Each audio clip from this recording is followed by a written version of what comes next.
Welcome to Evolve to Succeed, the podcast that brings together entrepreneurs, founders, business leaders and experts to talk about their journeys and explore the link between personal and business success. I'm your host, Warren Munson, founder of Evolve, a coaching, training and development company focused on enabling business and personal success and creating a community of like-minded individuals. Whether that be through our peer groups, one-to-one coaching, our training and development programs for you and your teams, or through our content and events, our mission is to get the best out of each individual and inspire them to be better both in life and in business. If you want to learn more about Evolve, including our beautiful co-working space in Ashley Cross in Poole, then please go to evolvemembers.com, where you'll find great content, insights, details of all of our services, and also information on our forthcoming events. For now though, let's get on with the show.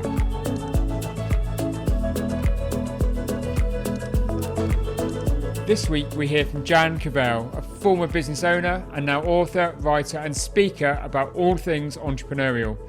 Jan has had an incredible journey which saw her start her very first business while living on social support as a single mother of two children aged 5 and 8, through to founding a highly successful furniture business and being chosen as one of just 50 of the first female entrepreneur ambassadors to represent the UK in Europe. Jan is entirely self-taught, and her passion for entrepreneurship has now been focused into a desire to educate and help others on their own business journeys. Her book Scale for Success features her own insights as well as those of over 30 entrepreneurs whom she interviewed about their experiences and their own individual journeys.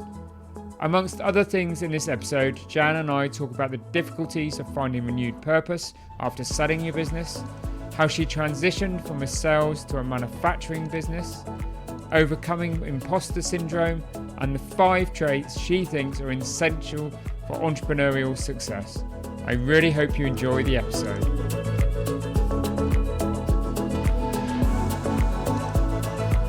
Welcome, Jan, to the Evolve to Succeed podcast. Warren, thank you very much for having me on the podcast. It's great to be here. Yeah, and I'm really looking forward to our conversations, a wide and varied conversation. We've got lots of interesting topics I want to talk to you about. But I suppose for our listeners, let's just start off, Jan, give our listeners a sort of short insight into your personal story and your personal journey, please. Sure. My personal story is one of being accidentally an entrepreneur, really, in that I had to put on and build a decent sized business when my children were small and I was a single mum. And I did that for many years. And since I've retired, which is a misnomer, but anyway, we'll dodge over that one. Since I no longer have a business, I write actually full time or most of the time and do some speaking and bits and pieces as well. Interesting. Brilliant. And one of the things you said, though, is quite interesting, isn't it? Is about how people become an entrepreneur or business owner. And you described yourself as an accidental entrepreneur, which is really quite interesting. And do you think that's a place a lot of business owners find themselves? It is interesting. I think for one reason, there are many reasons that people start businesses. And I think certainly quite a few in my situation of single parent. It started without any intent, but because it combines with that situation, it gives you that flexibility of trying to match parenthood with starting a business, which doesn't seem feasible that you're going out to work for somebody else. So I think that's one of the reasons I find that people start businesses quite often. But yeah, I mean, there can be lots of accidents along the way in life, so entrepreneurship is no doubt just one of them. Yeah, definitely. And I was looking at doing a little bit of research and looking at your background and looking at your website, that talks about, the blogs and the books that you now write and how you help other business owners and entrepreneurs. And it explains why you champion entrepreneurship. And I think it's got a lovely phrase on there, Jan. It says, entrepreneurship done right can bring personal freedom. Yeah, I mean, it's interesting, isn't it? I think, yeah, oddly enough, I put an article on LinkedIn about this morning from my Medium blog, and I think it can be often a misconception that people start businesses for wrong reasons, and one of them is Mm. freedom. And they start businesses believing that if they build a huge business, which is clearly going to be no problem at all, they're going to be free as That's anything easy. and have all the time in the world. And I think that's one of the sad misconceptions with Absolutely. um, but yeah, I mean, it can either bring it two ways. I think if you just keep small and have that sort of lifestyle, if that's what you want, you get a fair amount of freedom. Or if you build it and do it hard for a number of years and then get out with the profits, then you get a different sort of freedom. So it can do. Yeah. I think the problem is, isn't it? And as you know, in part during my whole own journey, at times I would say I've got stuck between the two, and I think there's a lot of people get stuck An between the awful two lot. of Yeah, running as a lifestyle and running it as this business for growth, for future exit, for wealth creation, and to have the freedom. But somewhere in between on that scale, it can be. I mean, I describe it in my book and quite often when I speak on it as the valley of despair, that you just end up with neither of those absolutely. aspects. Yeah, you're so right. And I mean, I was there and I know so many other entrepreneurs who've been there. So, Yeah. I think almost the biggest group of entrepreneurs are in the Valley of Despair, actually, which is sad. Yeah, because it just doesn't suit their purpose and what they set out to achieve. So, when you do you mind sharing when you found yourself in that place? No, not at all. I mean, I think, as I say, I started off pushed on because for children, that was very easy because, I was doing it for my kids and nobody was going to stop me. No. So, it was go, go, go. And the fact I didn't know anything, or there might be the odd problem with a lack of money, or all the problems that crop up, lack of business actually didn't on the whole hit us, but lack of everything else. But nothing was going to stop me because it was providing the children with a future.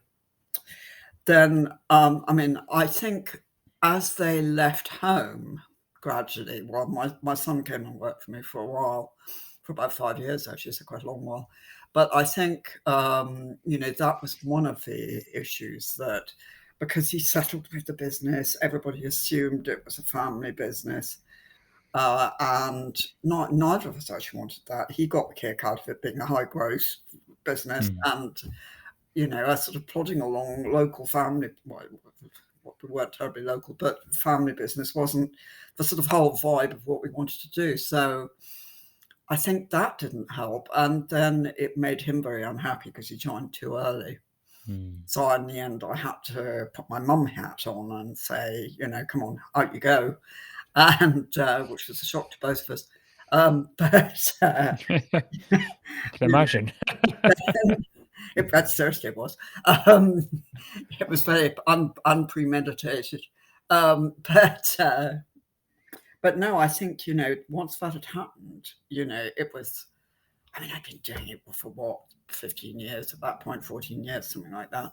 So it was obviously the sensible thing to go on doing it. I mean, Mm. anybody could have told you that, wasn't it? But no, actually, it wasn't. I think I told myself it was. I told myself it was going to provide for my retirement. I told myself I would build it up and sell it. And it was just, that was the thing I'd loved. I put everything into it. And that would last about a week at a time. And then I'd think, you know, I don't want to do this. This is miserable. And you'd clamp down those thoughts and think, but I've got to Mm. ask you, that's This stupid. has been my life. This is everything I've Yeah, dedicated myself to. absolutely. And that toing and froing went on for a number of years. I mean, I got several offers for the business. I also went back and thought maybe it's time I learned something about how to do it, not having ever done it. And Yeah. so I went on a lot of courses and thought, that's maybe going to make all the difference. And in some ways, I mean, it made a big difference to me because it was the first time I'd ever really had time and ability to meet other entrepreneurs. And that was a big turning point for me because I did think, oh, wow, this is somewhere that I belong. It's not me tucked away or on my own. I actually have found a bit of a tribe here. But apart from that, apart from learning a lot, I still had this seesaw thing, and it just got more and more miserable. And oddly, the more I learned, the more I realized that a lot of the foundations weren't right with the business. And, in some ways that's unnerving because you think, where do you go from here? Do you unpick the whole lot and nearly start again? To build it up to scale, maybe to Yeah. 10 million or whatever, do you take it right back? I was thinking, blimey, I don't, after all these years, I can't face doing that. Can I repair it? Can I, so you'd go on a hunt for a year of trying to stick the glue together. But essentially, I do believe that you have to have foundations right, actually. And what foundation was wrong in your case, do you think? I think what foundations were wrong. I think where do we start? I think most of all, I didn't have. I passed the stage where I should have got investment and got a really high quality management team in. Okay. It got too big for me on my own and line managers. Yeah. It needed developing, and I kept on thinking I'm doing the right thing. I think this is a very common fault with business people. We over promote people who've been loyal to us when they're not actually capable of coping when the business gets to a certain size. And I think that's it, isn't it? And I think I've seen that on my own journey, and you see it in others, is that you start with this kind of like-minded individuals working for you, supporting to you. You've all got that kind of purpose and that sense of belief, and then, but business isn't linear, is it? And all of a sudden, the business has made a leap, and the skill set you got in the business has to grow with it. And occasionally, you find those great people that can move with it, but sometimes the tough decision is that you've got to leave some people behind or find different roles for them and bring in the talent that's needed to survive, thrive in that new scale. Absolutely. Absolutely. And to do that, I would have needed to, as I say, to get investment and to bring in really Yeah. top class people. And it never really occurred to me. That was, at that stage, it was outside my sort of knowledge as to how to do that. Of course, the moment people looked at it as a business for investment, that's exactly what they were going to do. And you talk about self-development there, and you wish you'd done the self-development earlier, if there was something you could have done differently in the early part of your journey? I think there are pros and cons. I think would I've had the nerve to do any of it if I'd known what I know now? But, there is an element of comfort in ignorance. Comfort in ignorance. So, I like that. so there was that. But I think most of all, I'd have loved to have stopped earlier and had another crack at doing it right. Okay. But That's a good reflection. Yeah. gone. Yeah. But that is a really good reflection, isn't it? And it's difficult, isn't it? Because when most people start their business and they go on that entrepreneurial journey, they're doing it because of circumstance or purpose or belief. And it's usually that fire in their belly, that I can do this sense of belief, that gets them going. But there is a point where some further education, some further development, being around like-minded people makes a huge difference. And it's about where in that journey should that kick in, really, I suppose. I think that's right. And I think because I'd come from a completely ignorant sort of mindset, I'd always worked for myself, but, I hadn't ever learned about building a business as such. And, so I was very, very typically imposter syndrome about the whole thing.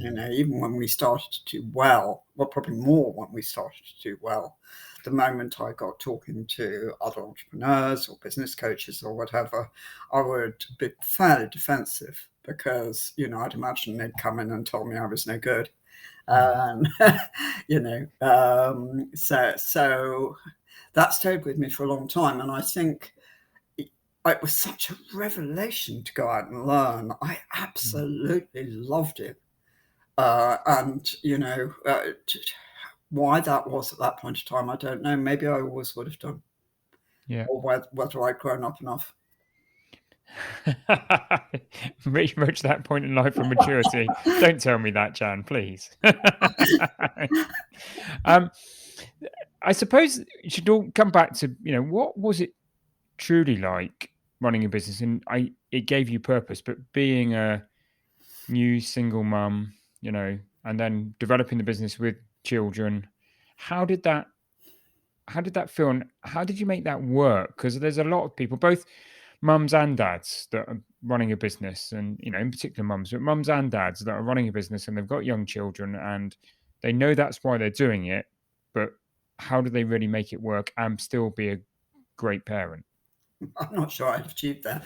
Um, Okay, well, any reflections then? a parent. Yes, let's skip great A bit. parent. I timed the expansion, I think, in line with my children's growth.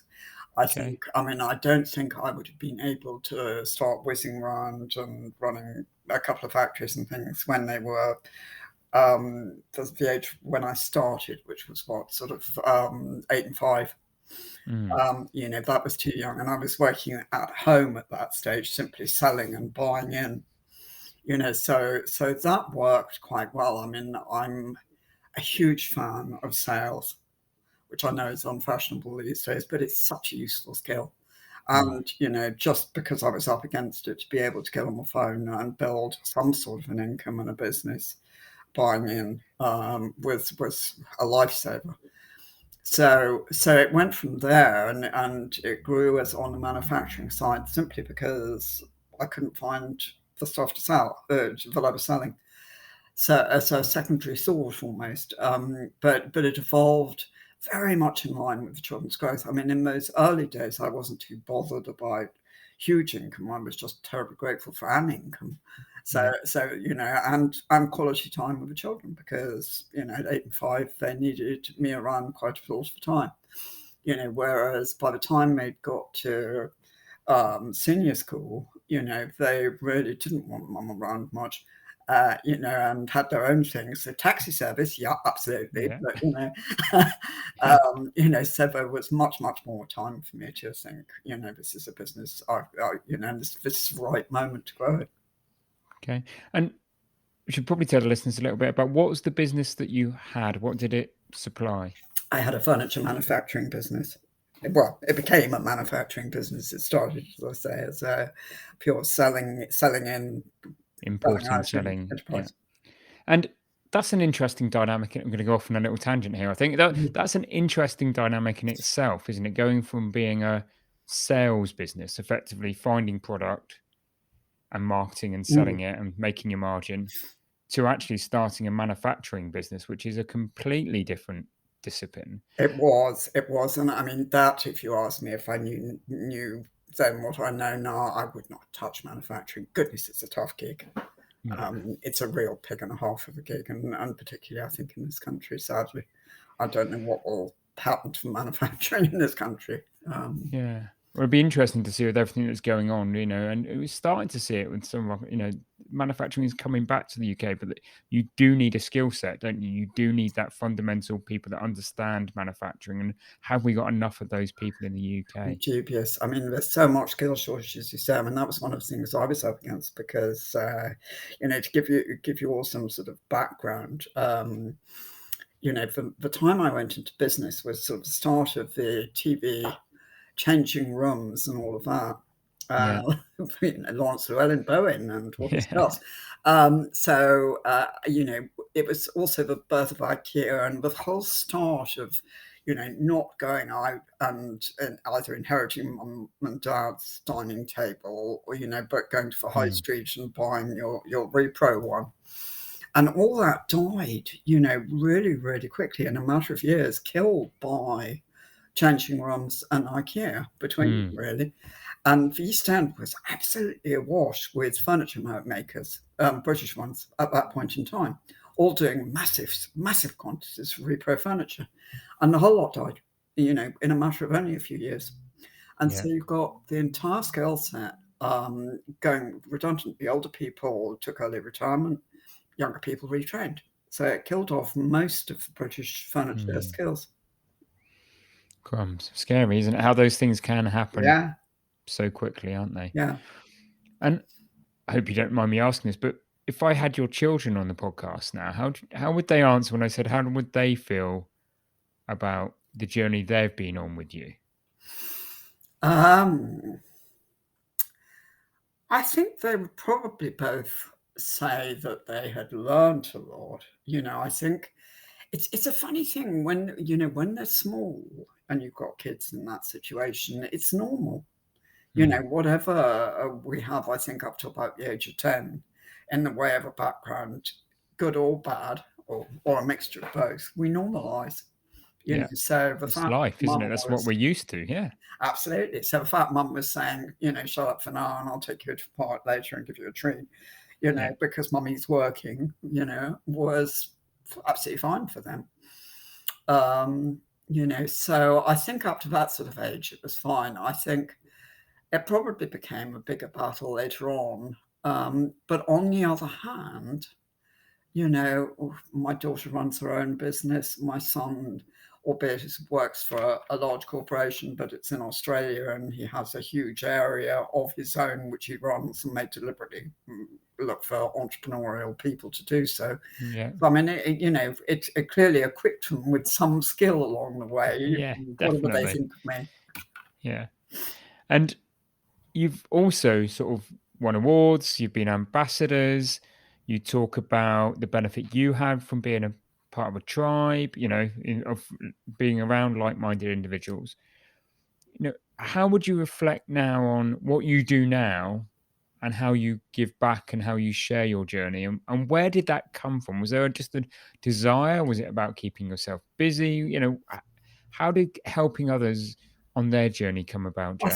I think originally a friend of mine who's much more successful than me entrepreneurially, than I ever was, but she was putting together some suggestions for a, a scheme that was being proposed by Margaret Hodge, goodness knows how long ago, for the government, Hmm.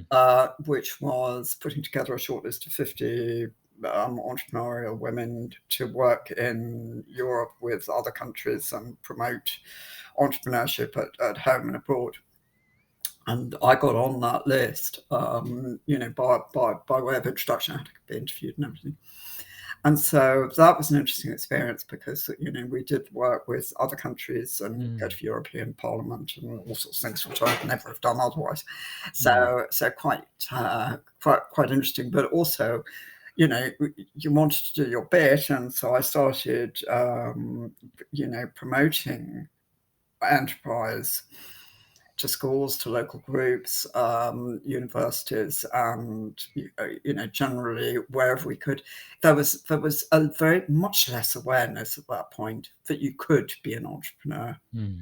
Because there was much less TV. I mean, I think The Apprentice probably did exist, even Dragon's Den, but it was still very sort of remote in comparison to the mainstream they are now. So it became something I did, I guess, Okay. as one And does. it just evolved and it just Yeah, developed from there, kind of thing, part of yeah. life's journey.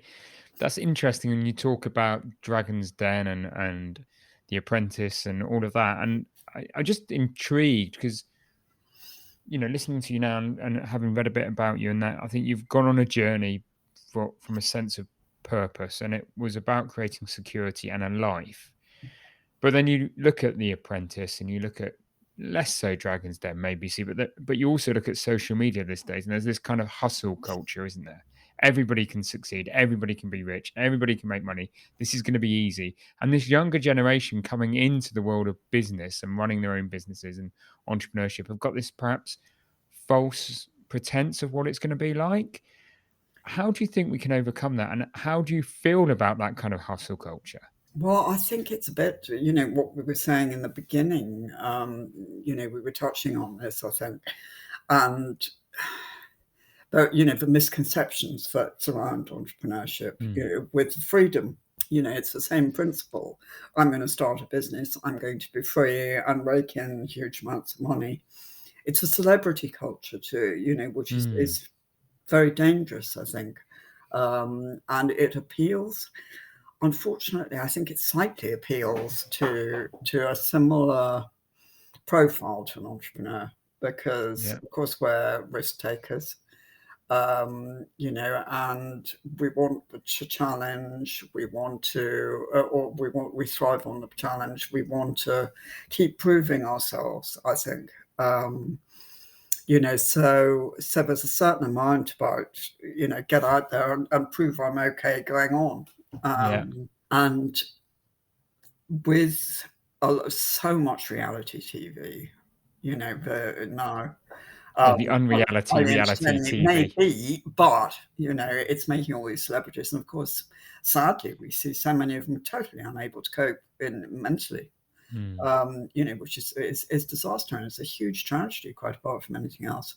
So I think it's really dangerous. Definitely, definitely. I mean, yeah, and that kind of piece about mental health or mental fitness is really important. And I know, again, you refer openly and it's great that people do share this about your own kind of burnout experience. For our listeners, what was that experience like? And but more importantly than that, because what measures have you taken to ensure it wouldn't happen again to you? Well, I think firstly, burnout's a funny thing because it was only recognised, I think, in about 2019. We all think it's been sort of around forever. And it's also misconstrued because it's used by a lot of people as a general mental condition, whereas in fact it's technically only to do with work burnout. So I think there's lots and lots of confusion about it. And I think also genuinely, myself included, suffered from burnout prior to that it becoming an official Yeah, a diagnosis. thing. Yeah. Mm. But I think the sort of things that typify it are sort of going slower and slower, and the mind going foggier and foggier, and feeling unable to make decisions, and not sure where you are, where you're going, and till you come to an actual grounding halt, literally.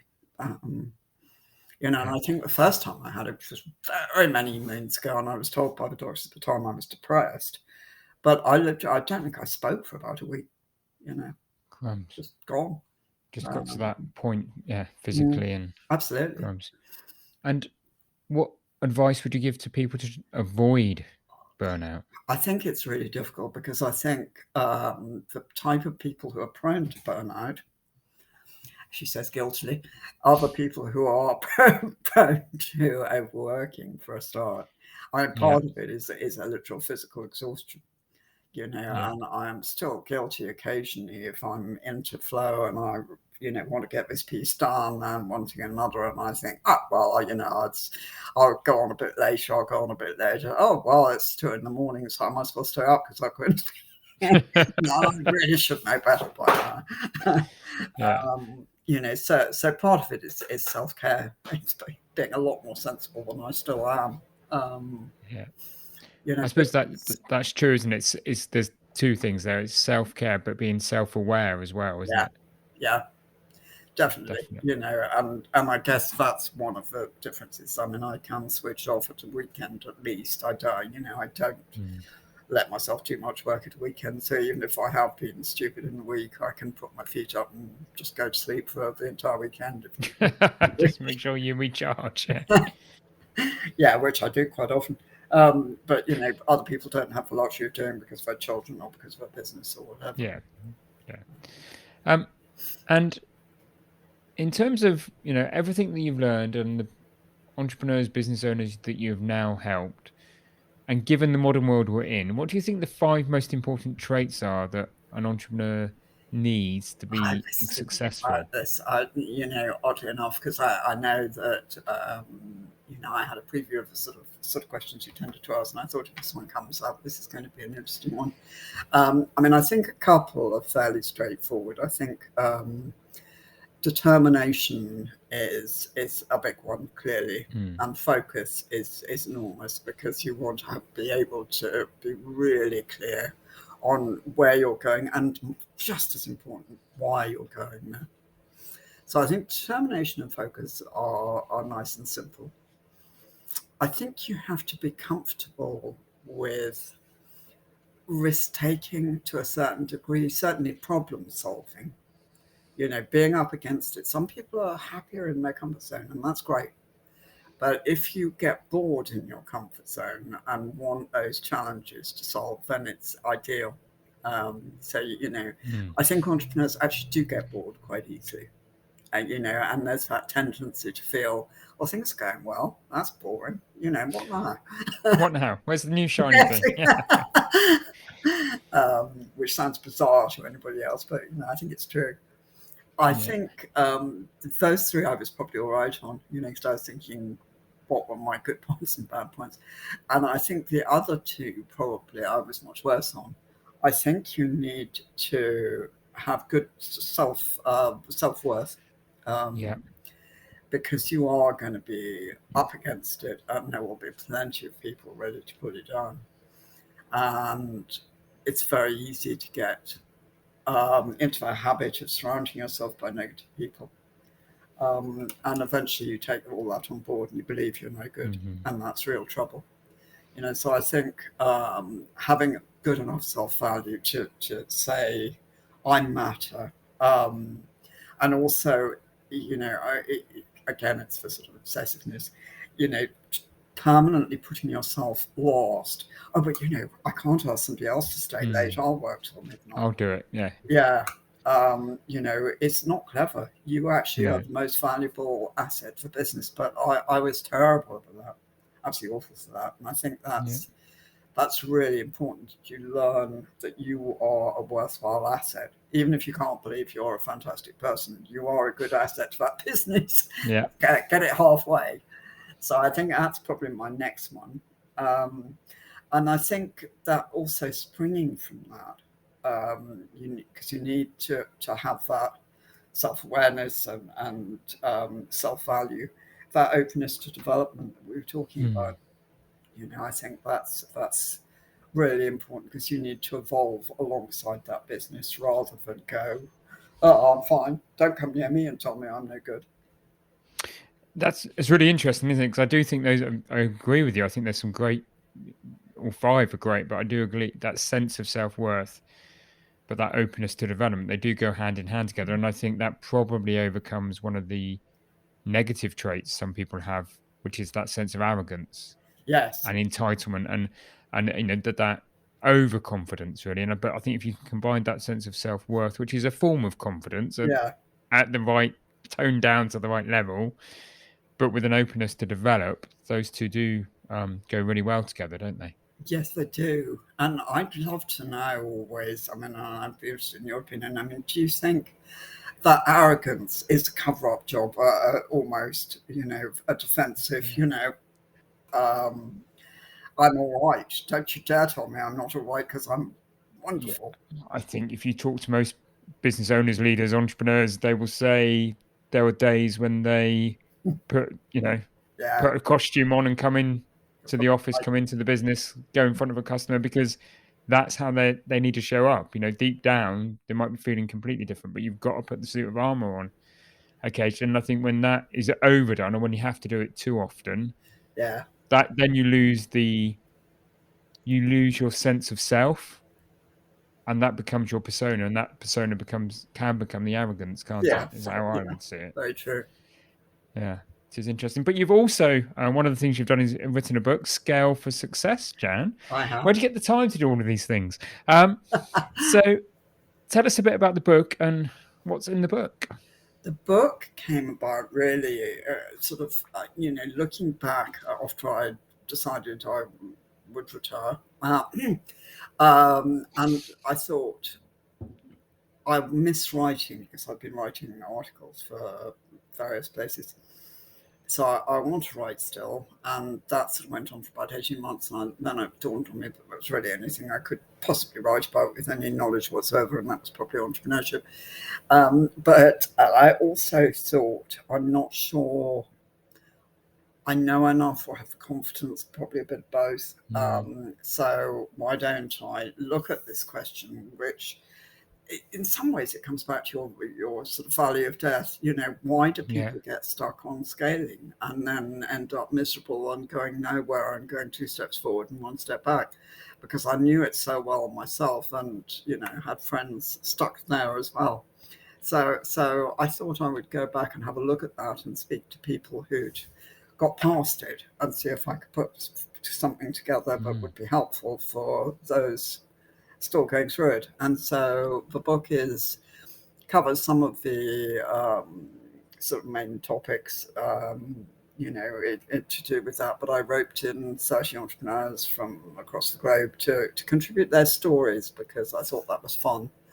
Because I love that. Other people fascinate me, and why they ended up there. Probably a bit why you do podcasting, I would think. Absolutely. Spot on. So putting that together, and also seeing where in that development that their speciality had, or their point of learning had arisen from, that they wanted to talk about and share. So that's what it is, and it's for people who really enjoy peer learning, I guess, rather than being told by a guru. Rather than being told by an academic or a guru. Yeah. And do you see some themes coming out from there about those businesses that have managed to scale? Is there some themes that I come think through for there you, were Jan? definitely some themes. I mean, I think, that for me, it was fascinating. Gosh, where do you start? I think, because there was this strong element which we're seeing of more businesses wanting to give back, which didn't probably exist in my day when I'd started, and there were a couple of really fantastic businesses who were operating to not just to contribute a bit, with 2%, they were actually operating to make a difference to the planet. That was their reason for being. And I thought that was amazing, and just didn't happen 10 years ago, or hardly at all. So I think that's become more important. I think people have become aware of, that need to do something worthwhile more than they used to. They all were, for example, these hugely successful and some cases terribly well-off people, were saying it's not the money that does it for us, which I thought was interesting. Some agreed it was what it buys you to some extent, which comes back to the freedom again. Yeah. But, it is the ability to construct your own life, I guess. So I think that's huge. And I think there was an element of do it for so long and then get the hell out. Which rang bells with me, goodness knows. I think it runs bells with a lot of people. A lot of people, is it the shiny new thing? Is a lot of people see them. One of the things we talk about is understanding your journey and what does good look like to you, and that's about not just grow it, get the hell out, but grow it, pass it to the next generation, grow it, and derive an income from it. But I think you've got to be able to define that at some point in your early part of your journey, you're going to need to define what good is for you. Those early days and years are about hard graft, aren't they? The blood, sweat, and tears to get the ball rolling and get a business off the ground while you do all of the other things and you create some security. After that, we all need to define, in my opinion, what good is and why are we doing this? Yeah, And absolutely. what's the outcome we want? Yeah. And not just plow forward. So it probably doesn't surprise me that they probably had that view that, they knew what they were doing it for. Was it for a sense of purpose? Was it for value? Was it to give something back? Was it about life choice or whatever? I suppose that's, I think that it would was be very mixed. I mean, some were undoubtedly doing it for mammoth success. But as I say, there was this sudden percentage, and even since I wrote that, so sort of we're going 2 or 3 years now, since I started writing it at least. That there's even far more coming through now of people starting that sort of business, than there were then. Gonna end with a couple of sort of quick fire questions. First of which is, what's the best piece of advice you've ever received, Jan? I've ever received. Have I ever listened to any advice? That's the honest answer. I suspect people did tell me. In fact, I know they did, and that's don't overstay time in the business, and never stay if it's not working for you. Okay. And very last question. Interested by this, actually, given the conversation we've had. What's your personal definition of success, Jan?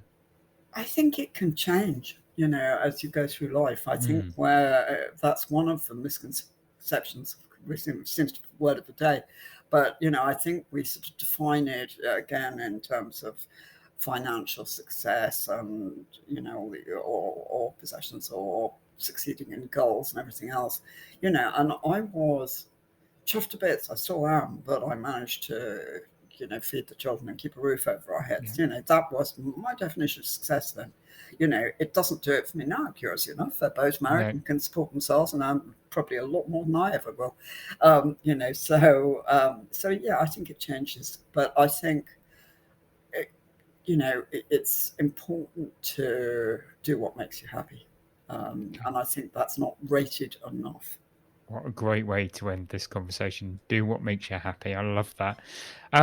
If people want to learn more about you, Jan, and find a copy of the book, where can they go? How can they find out more about Jan? They can go to my website, which is jancavelle.co.uk. Book-wise, they can scoot over to Amazon or hopefully to any good bookseller where it should be. Should be in stock. Perfect, Jan. Thank you for being a great guest on the Evolve to Succeed podcast. And thank you for having me. It's been great.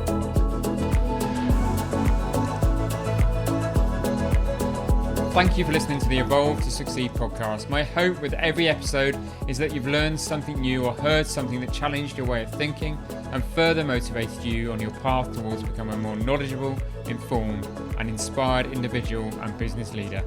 If you enjoyed this episode, then please help us by rating, reviewing, and subscribing. We really value your feedback and would love to have you along for future episodes. And please don't forget to learn more about Evolve by going to evolvemembers.com. Thank you for listening. See you next week.